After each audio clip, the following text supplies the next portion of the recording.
G'day, you beautiful people. Welcome back to my channel. It's been a little bit. Had a visitor for a whole week, pretty much. That's why I haven't really got much out. And then as that little munchkin was going home, I threw my back out. My back is still very, very sore and stiff, and I don't really, haven't really wanted to sit at the computer for any period of time.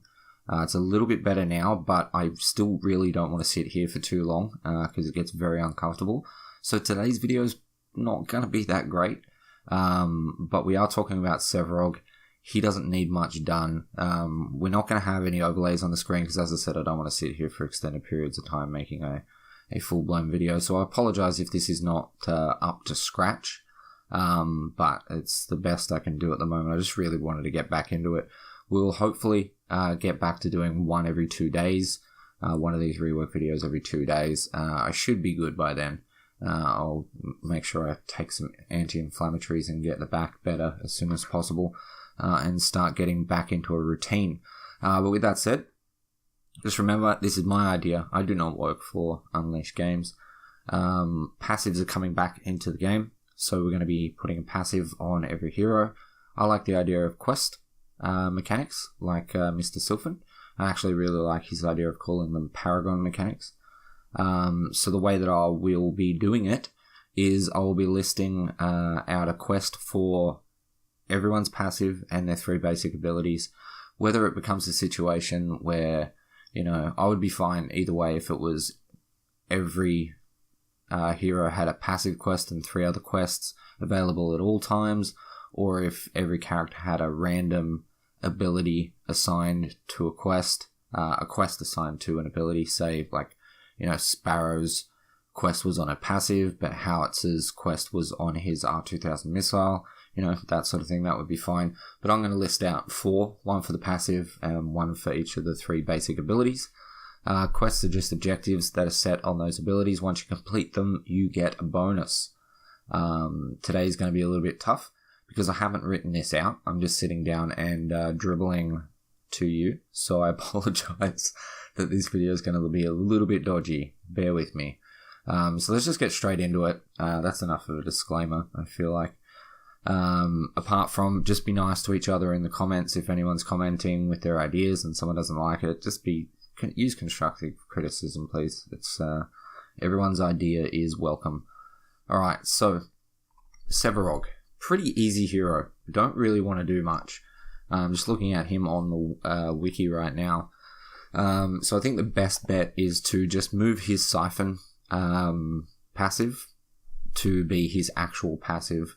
What that could be called, who knows? I'm not in the mood to come up with names right now.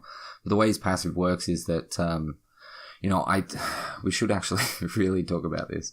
I want last hits to go back to the way that they were. The stupid way that they ended up at the end of Paragon was so pathetic that Epic felt like they had to pander to, no offense, but shittier players. Last hitting is how you farm well and get strong. If you're not good at farming, then you don't do as well.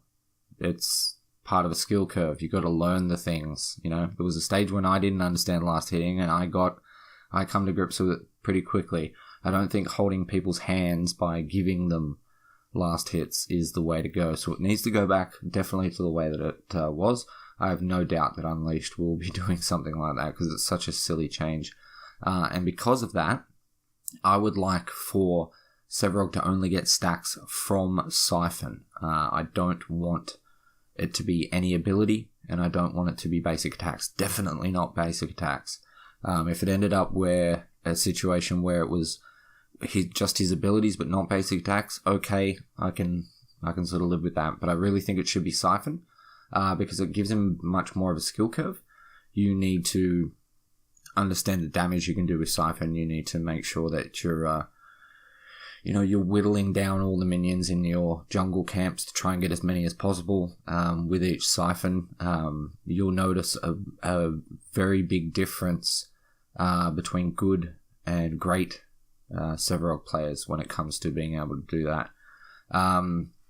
So the way that it works is that he gets a soul stack for every minion, and he gets 3 per hero. Keep it the way that it was and give him 3 health and 1 ability damage, which is great because I do believe we're having basic damage and ability damage. I could be wrong, don't quote me on it. But if that is the case, that would be great because this no longer empowers his basic attacks, just his abilities, and that's fine. He should have a very low power scaling. Considering he's a tank, I really think he should be around 0.4, 0.5 power scaling on his basic attack. So it's not too bad that he's getting ability damage. So generally the way that it worked as well was you had preset milestones. I believe it was 20, 60, 120, and 200 stacks. And then when he got to those milestones, he would get 20 health, 30 health, 40 health, 50 health. So a little bit of a boost. So all that can stay exactly the same. I just really want to get rid of the stacks coming from basic attack completely. No way. Should not be a thing. But as I said, I would also much prefer it be just Siphon. So then I think for a passive, and remember I'm doing this off the cuff, so I think for a passive the best bet would be to just increase the amount of health he gets and ability damage he gets after 200 stacks. So you get 3 health, 1 ability damage per stack. Once you get to 200 and you get your bonus 50 and 25 damage, then instead of getting 3 health per stack and 1 ability damage, maybe go up to 5 and 1.5. Might be okay, because that's really late game. And if you get to 200 stacks, you've done well, you deserve a bit of a benefit. But I would be okay with, I toyed around with this for a bit, but I don't know how broken it's going to be. So let me know. Maybe once you get to 200 stacks, instead of getting 3 health and 1 ability damage, maybe you get 3 health and 1 armor, 1 of each armor. Maybe that might be alright. It's not going to be too... I don't know how well it's going to work, because it's not going to be too strong because it's only 1 of each armor at 1 point. We still don't know what formula they're going to use for their armor. So, it's... When you first start getting it, it might be really good, especially if you don't have any armor built on your build already, which you're probably gonna by the time you get to 200 stacks, let's be honest. But you're going to get diminishing returns. It's not something that's always going to be powerful. I'm at 125 armor and I'm about to get an extra point of armor. You get diminishing returns once you're up at that end. So don't really think it's going to be an issue. The only... No, that's about it. Yeah, so passive, fine. Call it whatever you want. I have no idea. I'm not in the mood to come up with a really bad name today. So let's just move on and just go to Siphon, considering, it's easy to work our way straight into Siphon. So the only things we need to talk about are the ability damage, which I think is fine. The power scaling was always fine. I think that the only issue is the mana cost. Now, I don't know how everyone else feels about this.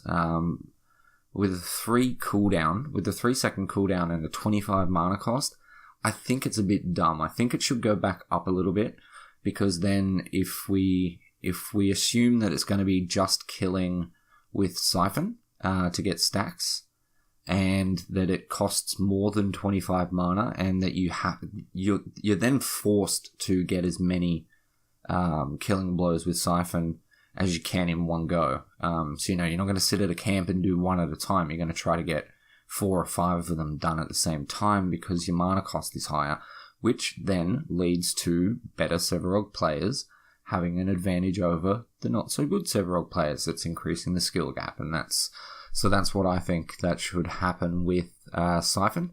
Not really much else needs to happen with that. Then you have Phantom Rush. Keep it. It's fine. Mana cost is fine. Cooldown is fine. Nothing needs to happen. Then we have Subjugate. Or actually, no, we don't, because we need a passive for Siphon, and we need a passive for Phantom Rush.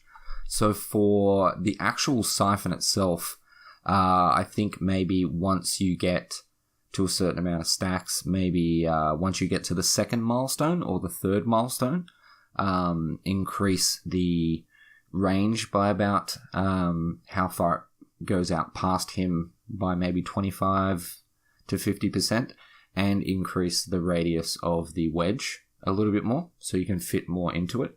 Might be a decent idea. As far as Phantom Rush goes, I don't know. It's got a 30 mana cost, so saying that it, using it a certain amount of time or whatever you're going to have as the objective, I don't think reducing the mana cost is really a thing. It's not going to do anything. Reducing the cooldown is probably going to be a big issue. So I really don't know. Perhaps it may be possible to add a little bit of damage as he passes through people, or a slow as he passes through people. Spook gets him a little bit spooked as he phantom rushes through their body. It's a very hard ability to add stuff on because it's just a movement ability, and there is no and he gets a little bit slippery. As I said, the mana cost, you can't reduce it to nothing because it's already 30.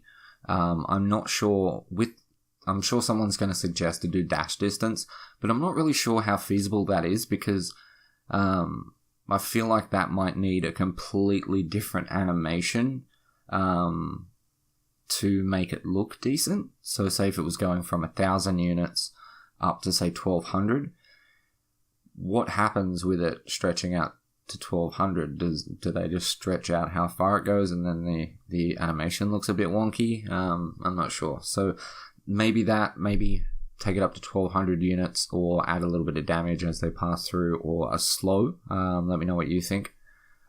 Then we have Subjugate. Subjugate I don't have any problems with whatsoever as long as it stays with basic damage and ability damage being completely separate. This can stay exactly the way that it is. So I think one really good thing to do with a passive on this would just be to increase the root duration to 2 seconds, which would be a 33% increase in the root duration.